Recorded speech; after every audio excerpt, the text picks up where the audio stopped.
नमस्कार, मैं डॉक्टर रमाकांत शर्मा, योग एवं प्राकृतिक चिकित्सा विशेषज्ञ।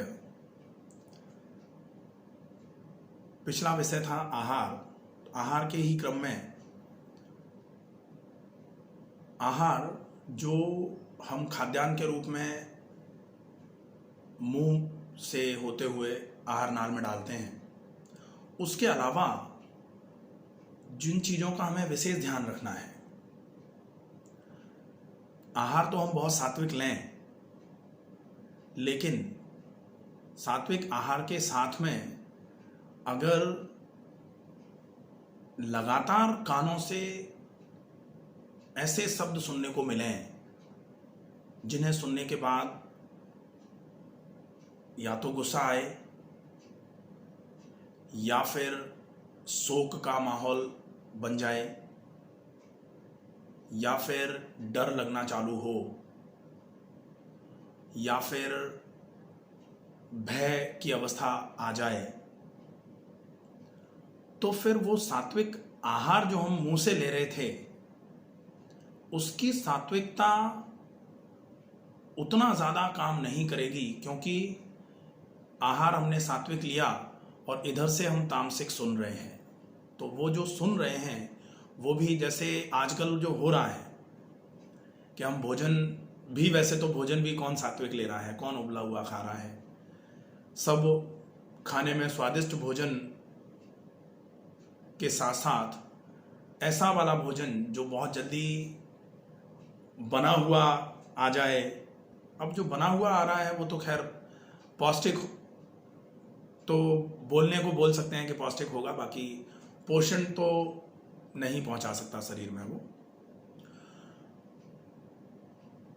लेकिन अगर संभवतः हम कुछ ऐसा कर रहे हैं कि घर में बना रहे हैं, सात्विक भोजन कर रहे हैं, उसके बाद भी शरीर में कभी कभी ऐसा देखने में आता है कि हम तो बहुत सही कर रहे हैं, खाना पीना सही समय से खा रहे हैं, सही मात्रा में भी खा रहे हैं, सही तरीके से भी खा रहे हैं, लेकिन फिर भी समस्या सही नहीं हो पा रही है। तो उसका कारण ये होता है कि हम खाना पीना तो खा रहे हैं, लेकिन हम सुन कैसा रहे हैं, हम बोल कैसा रहे हैं, हम देख कैसा रहे हैं, हम सूंघ कैसा रहे हैं और हमारी त्वचा पर स्पर्श कैसे आ रहे हैं। जैसे हमको बहुत भरपेट खिलाया जाए, बहुत बढ़िया बढ़िया भोजन, स्वादिष्ट भोजन, व्यंजन बना बना के खिलाए जाएं, लेकिन दिन में 4 बार रोज डंडे से पीटा जाए हमको, तो क्या वो खाया गया खाना हमारे शरीर में लग पाएगा? नहीं लगेगा, क्योंकि वो भय की अवस्था रहेगी कि 4 बार मार खाना है। खीर पूड़ी सब्जी हलवा सब कुछ खाया जा रहा है, लेकिन फिर भी शरीर पनपेगा नहीं, क्योंकि अंदर भय भी रहेगा कि खीर पूरी खाने के बाद अभी मार भी खानी पड़ेगी। त्वचा पर डंडे पड़े, रोज खीर पूड़ी हलवा खा रहे हैं, लेकिन रोज आकर के कोई 10, 15, 20 मिनट गालियां दे हमको बुरा भला कहे,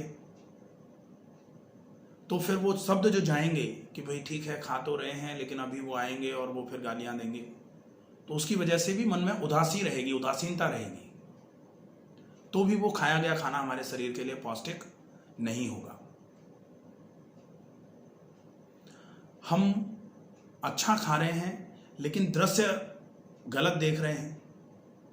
आजकल जो सबसे ज़्यादा मुख्य कारण बने हुए हैं कि घरों में टीवियाँ हैं, टीवी में जो भी आ रहा है, बच्चों के लिए कार्टून्स चलते हैं, बच्चे बिल्कुल जो कार्टून चैनल में ऑगी, डोरेमोन, इसी की तरह बिहेव करना चालू कर गए बच्चे। बिल्कुल वैसे ही बोलना, बिल्कुल उसी तरीके से एक्ट करना, क्योंकि जैसा देख रहे हैं वैसे ही तो होंगे। बच्चों के लिए तो स्पेशली कहा भी जाता है कि बच्चा तो जैसा देखेगा वैसा ही बिहेव करेगा। तो देख क्या रहा है बच्चा? तो ऑगी और विशेष रूप से लॉकडाउन में तो बच्चे स्कूल भी नहीं जा रहे, तो जितना थोड़ा बहुत उनको बहुत समझा बुझा के थोड़ा बहुत पढ़ाया जाए तो पढ़ाया जाए, और बाकी समय में वो सोते हैं, खाते हैं और टीवी देखते हैं। महिलाएं जो आजकल सीरियल्स आ रहे हैं, पुराने पुराने सीरियल चालू हो गए, और जितने भी सीरियल्स हैं उनमें भगवान जाने कहाँ से ऐसी कहानियां आ रही हैं कि एक भी सीरियल में सारे पात्र ऐसे नहीं हैं जो बड़े मिलजुल के सलाह के साथ एक दूसरे के साथ रहें। एक घर में 4 लोग हैं तो 2 के ग्रुप बने हुए हैं, और अंदर अंदर किस तरीके से किसको नीचा दिखाया जाए ये प्लानिंग चलती रहती है सीरियल्स में। तो वैसी ही चीज़ें देख देख करके महिलाओं में उस तरीके के जो विचार उस समय उत्पन्न होते हैं, अब वो विचार कहाँ आपके भोजन को सात्विक रहने देंगे, भोजन की सात्विकता से आपके शरीर को सात्विक रहने देंगे? नहीं रहने देंगे। वयस्क जो बच्चे हैं, जो वयस्क लोग हैं, वो अश्लील चीज़ें टीवी में, मोबाइल में, इंटरनेट पर, कंप्यूटर पर देख रहे हैं। तो जैसा हम देखेंगे वैसा ही हमारे शरीर में भावनाएं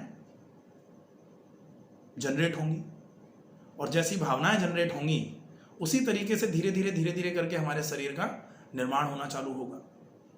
तो हम केवल एक अच्छा सात्विक आहार, जो खाद्यान्न वाला आहार है, जो हम मुंह में से होते हुए अपनी आहार नली में से होते हुए पाचन तंत्र में डालते हैं, अगर केवल वही सात्विक है उससे नहीं बनेगा।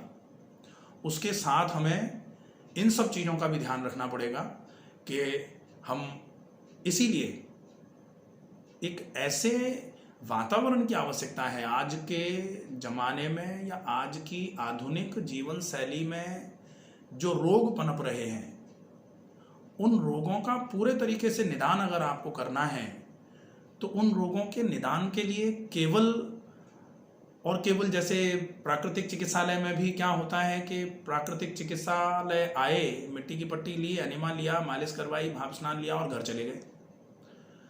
जाते जाते खाने पीने का भी चलो चार्ट बना के दे दिया कि आप बहुत अच्छा बना के खाना, मिर्च मसाले कम खाना, मैदा कम खाना, तेल चिकनाई कम खाना, नमक कम से कम खाना। लेकिन घर जाकर के उसी माहौल में रहना है, वही चीज़ें देखनी है, उन्हीं लोगों के साथ बातचीत करनी है, उन्हीं लोगों की बातें सुननी है। तो फिर पूरे तरीके से चिकित्सा काम नहीं कर पा रही। चिकित्सा पूरे तरीके से काम करे, इसके लिए बहुत ज़्यादा ज़रूरी है कि कुछ इस तरीके का एक माहौल जहाँ पर हर प्रकार के भोजन के सात्विक होने का पूरा बंदोबस्त हो। आपको जो आप मुंह के माध्यम से शरीर में भेज रहे हैं वो सात्विक हो, आपके कानों तक अच्छे शब्द पहुंचे, आपको देखने के लिए अच्छा दृश्य मिले, आप अच्छी गंध नाक के माध्यम से शरीर में पहुंचा पाएं और अच्छा स्पर्श मिले। ये 5 चीजें जब आपकी सही होंगी तो निश्चित तौर पर शरीर पूरे तरीके से सात्विक होना चालू होगा। और जैसे जैसे शरीर में सात्विकता का संचार होगा, जैसे जैसे शरीर में सात्विकता बढ़ेगी, धीरे धीरे स्वतः ही अपने आप शरीर सारे के सारे रोगों को शरीर से बाहर कर देगा। प्राकृतिक चिकित्सा का तो पहला सिद्धांत ही है, बॉडी हील्स इटसेल्फ। शरीर अपने आप को स्वतः सही कर लेता है। शरीर को सही करने के लिए किसी दूसरे चीज की जरूरत नहीं है। जैसे जब हड्डी टूट जाती है तो डॉक्टर केवल इतना करता है कि 2 हड्डियों को, जो टूट गई थी हड्डी, उस टूटी हुई हड्डी को पास ला करके और पास रहने के लिए बाध्य कर दे उसको, इसलिए बांध दिया जाए। बांधने का मतलब जो प्लास्टर बांध देते हैं ऊपर से कि हड्डी दोबारा से दूर ना हो जाए, तो बांध कर रखा। अब वो जोड़ने का काम नहीं कर रहा है। या फिर जैसे बहुत ही ज्यादा टूट गई है तो प्लेट भी डालता है अगर, तो प्लेट भी क्या कर रही है, प्लेट भी वो बांधने का ही तो काम कर रही है। हड्डी पास आ गई है, अब पास आकर के वो अपने आप बिल्कुल जुड़ जाए, ये शरीर में ही तो क्षमता है। आप देखो, लकड़ी टूट जाए, लकड़ी का डंडा आपने लिया, लाठी ली, वो बीच में से टूट जाए तो उसको बिल्कुल जोड़ करके और दोनों तरफ प्लेट लगा के आप कीले ठोक दो उसमें, 6 महीने नहीं 6 साल तक रखना। जैसे ही आप कीले निकाल के प्लेट को हटाओगे, लकड़ी टूटी की टूटी ही निकलेगी। लेकिन शरीर के साथ ऐसा नहीं है ना। शरीर तो 6 महीने में ही रिपेयर कर लेती है, बोन को रिपेयर कर दिया उसने। अब आप 6 महीने, 9 महीने या 12 महीने या 18 महीने के बाद आप उन स्क्रूज को, उन नट बोल्ट को हटा करके जब आप प्लेट को हटाते हो तो हड्डी पूरी तरीके से जुड़ जाती है। ये शरीर में गुण है, यही शरीर का गुण है कि शरीर ऐसे ही जैसे हड्डी को जोड़ता है वैसे ही सारी की सारी समस्याओं को स्वतः सही करने में सक्षम है। लेकिन जरूरी यह है कि हम शरीर को ऐसा वातावरण प्रोवाइड करवाएं। इसीलिए एक दूसरा स्लोगन बोला जाता है कि the work of physician is to help the body, not to treat the body. आपके शरीर को केवल सहायता मिल जाए डॉक्टर के माध्यम से, और वो सहायता कैसी होगी?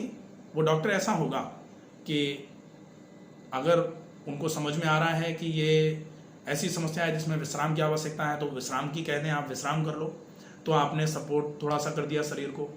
आपको उन्होंने देखा कि B12 आपका कम आ रहा है तो आपको बता दिया थोड़ा B12 ज़्यादा ले लीजिए, तो आपने थोड़ा B12 ज़्यादा लिया, थोड़ा सपोर्ट कर दिया शरीर को। आपके शरीर को थोड़ा कम खाने की आवश्यकता है, डॉक्टर ने कह दिया थोड़ा कम खाइए, तो आपके पाचन तंत्र को थोड़ा सा विश्राम मिल गया, तो आपने थोड़ा सपोर्ट कर दिया शरीर को। तो डॉक्टर का काम सिर्फ इतना है। या फिर जहां पर बहुत इमरजेंसी की कंडीशन हो, इमरजेंसी में जो आकस्मिक समस्याएं होती हैं, जैसे एक्सीडेंट हो गया और सिर फट गया, नली फूट गई खून की, उसकी वजह से खून रुक नहीं रहा है, बाहर ही बहे जा रहा है। या फिर वो जहां पर फूट करके उसने जहां पर ब्लड छोड़ा वहां पर खून का थक्का जम गया और उसकी वजह से इन्फार्क्ट हुए और पैरालिसिस हो गई। तो ऐसी अवस्था में जो तुरंत प्रभाव से किया जाने वाला काम है, जिसको शल्य चिकित्सा बोलते हैं, उसकी आवश्यकता होती है, वो आवश्यक है।